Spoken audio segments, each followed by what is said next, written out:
I live outside of Bushnell. How many people are here from Sumter County? I will tell you this is true. I live actually in Wahoo, which is out 3 or 4 miles outside of Bushnell. And a number of years ago, and I grew up in that area, and our town and community has not changed a whole lot in the last 35 or 40 years. But several years ago, 4 or 5 years ago, an announcement was made that was going to change the landscape of our community forever. That announcement was, at the intersection of Highway 48 and I-75, we were about to get a super wall.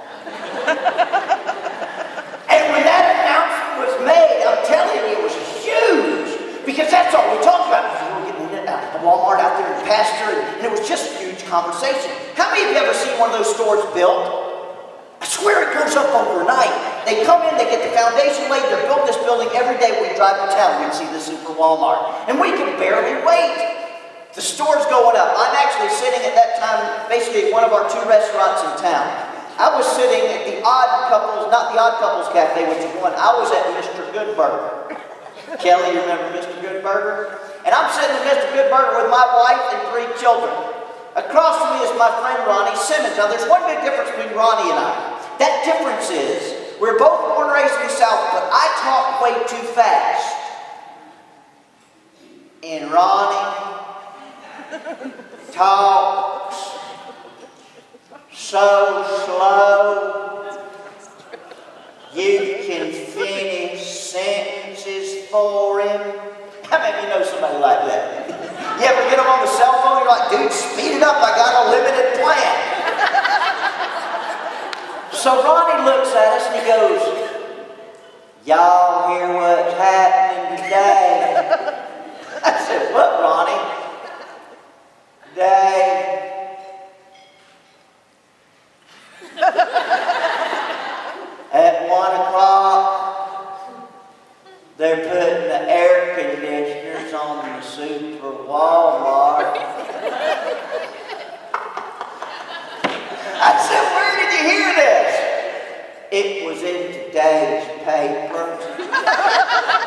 Sumter County Times comes out 1 day a week on Thursday. On the front page, they had an article that announced that at that afternoon at 1 o'clock, they're putting air conditioners on the super Walmart. If my friends could see me now. And you know what? It was funny. We had people to read. I'm going, that is too funny. I had come from the airport from a presentation, and my wife was in front of me driving home. We left there. We actually go right down Highway 48 heading out to Wahoo to our home. I noticed she's about a 1/4 mile ahead of me. Her left turn blinker comes on, which I think that's kind of odd because that's not where we live. Same time, my cell phone rings. I pick it up. It's her. I said, hello. She said, follow me. I swear you going? She said, just follow me. We pulled into, at that time, what was the grass parking lot of our Kentucky Fried Chicken / Taco Bell. And for an hour, we sat on the tailgate of my truck and we watched them put the air conditioner on the super Walmart. Now some of you going, oh no you did not, oh yes we did. My wife is a creative memories scrapbooker. Are there any of those freaks in here? We've got 2 pages in the family scrapbook. It's pictures of them putting the air conditioners on the Walmart. People come to our home. My children whip the scrapbook out. It's got journaling and everything. It's funny. But let me tell you how they did it. I expected they would have come in with a crane or something to lift these air conditioners in place. They did not. We were sitting there watching, and over the roof of this building came a huge cargo helicopter. And from that helicopter, there were 4 cables, and men and women in this parking lot would hook these air conditioners up, and that helicopter would hoist them into the air, set them in place over the roof of that building. It was really an incredible experience. I'm thinking, you know what, look how technology has changing. Look how we're finding better ways in which to do things. But I also got to thinking, could you imagine the meeting with the Walmart executives when this guy spoke up about putting the air conditioners on the Walmart? Could you imagine sitting in this meeting of Walmart executives and they say, you know, we've got a store in Cushman, Florida, and we've got to put the air conditioner on the roof. How are we going to get that done? I've got an idea. Why don't we use a helicopter? They probably looked at him like, dude, you're crazy. That will never work. What they discovered in that situation was that by implementing a little bit of change, they discovered it was more efficient. They get it done faster. That way, less men and women hours working to complete that task. They implemented it. The store opens. I'm in like Arizona presenting. I missed the grand opening. How many of you have been to the grand opening of any kind of store facility? Most of you in here have, haven't you? My understanding is the sheriff was there, Bill Farmer's there, they got the county commissioner out there with their big giant scissors, the high school band, all 6 of them, are there playing. They open the store before Roseanne takes the children to Lake Panasoffkee Elementary School. Where did she go that morning? Walmart. Walmart. As soon as they cut that ribbon, they ready to walk around. She takes them to school, drops them out. Where did she go then? Walmart. I fly again into Tampa International that afternoon. I call home about 1:30. I said, baby, I'm on the way home at the airport. Just got my car. She said, oh, that's great. Children get down at school at 2:30. Meet us at the... Because when you live in a small town, you don't go to those stores just for the necessities of life. It's social time. Because you go in there for a gallon of milk and you're saying, hey, how you doing? Good to see you. Talk and visit with people. How many of you have done that? You went in for a gallon of milk, an hour and a half later, you go, baby, we better put this milk back and get it cold. Store's been open about 3 months. I'm in the electronics department with my children, and we're looking at all the Game Boys and PSPs. How many of you are familiar with those? My son that year for Christmas got a Game Boy. His grandparents are down from North Carolina, live in Morganton, North Carolina. Day after Christmas, my father-in-law is walking through the living room, turning pillows over and all stuff, and we call him Pa. I say, Paul, what you doing? Hey, I'm trying to help Brandon. That's what he's trying to help Brandon do. He's looking for his Playboy. I can't help him find his Playboy. I said, Pa, it's a Game Boy. He's 8 years old. Whatever. I'm back there. They're looking through the glass case at all these games that I couldn't play. I don't quite understand. And I'm sitting there trying to be patient, Dad, and all of a sudden my gut goes.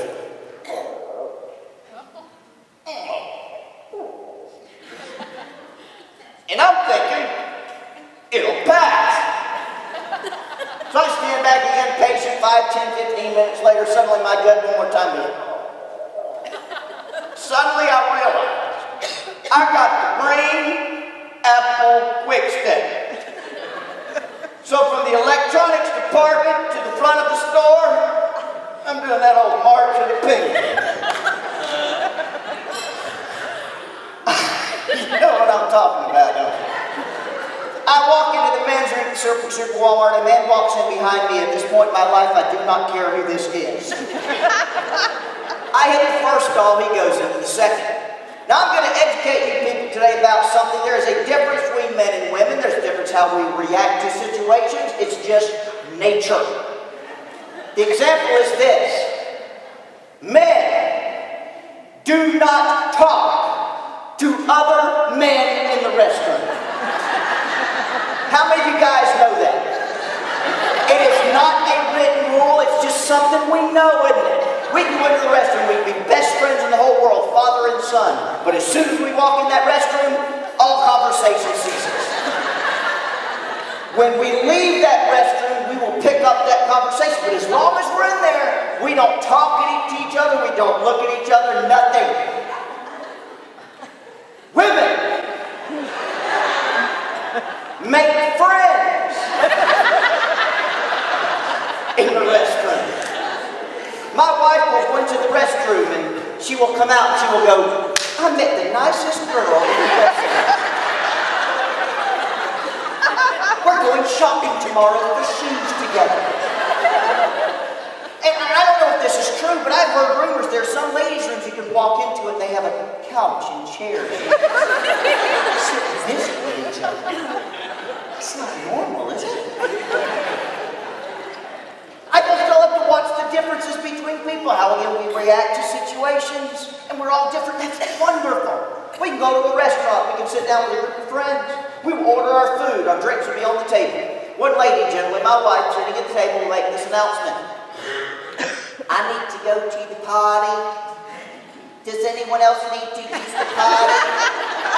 Every woman at the table will stand up and together they will travel to the restroom.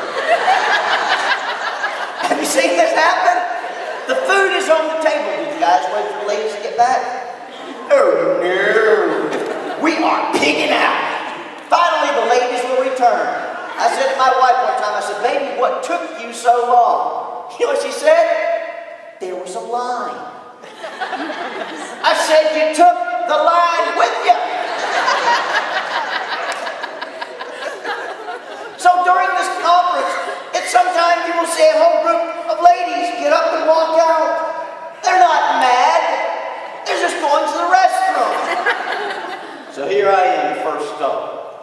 From the stall next to me, I hear, hey buddy, how you doing?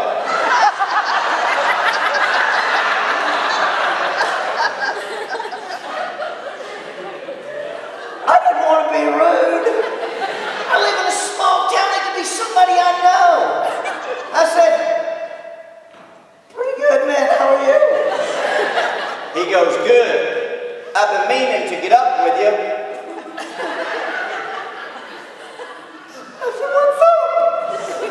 He says, I want to go fishing. Well, I love to fish more than anything else in the world. So I said, you know what, dude, I'm ready to go fishing. I'm going to be home for the next 5 days. You can call me anytime. I got my boat ready. My fuel is fueled up. I got my tackle ready. Everything's ready. I'll meet you at the boat ramp. You meet me at my house. I'll meet you at any lake. You just tell me when we're going to give me 20 minutes notice. I'm ready to go fishing. He goes, hold on. I'm thinking, hold on. He goes, dude, I'll call you back. The idiot in the stall next to you.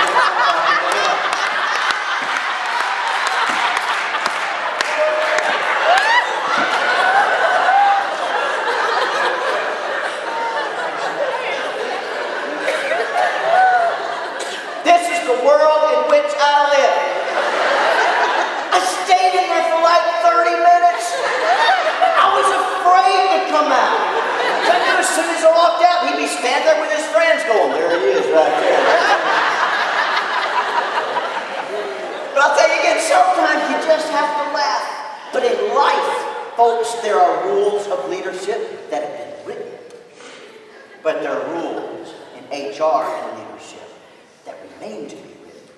And it's individuals like yourself who volunteer your time, your energy, and your resources to make other people better, to improve your community, to improve customer service to individuals that is absolutely necessary, especially in this day and age. And have individuals like yourself, again, volunteer your time being here this week and this weekend.